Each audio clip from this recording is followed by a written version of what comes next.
How to add widgets on iPhone. Adding widgets on your iPhone is super easy and a great way to customize your home screen or today view. And here is how to do so. So let's get started. First of all you have to do is go to home screen or today view and stay on the home screen and long press on the blank space area available there.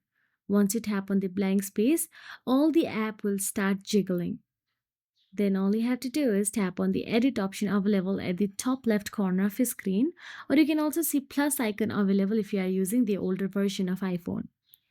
Then once you tap on the edit, you can see add widget option available there. Simply tap on it.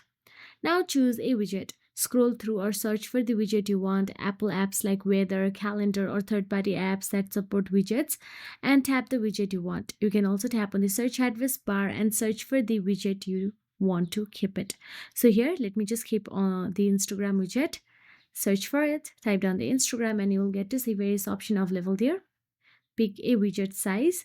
You can swipe left or right to choose the size. Tap on the add widget option available. Then drag the widget to your desired spot on the home screen or today view and tap done.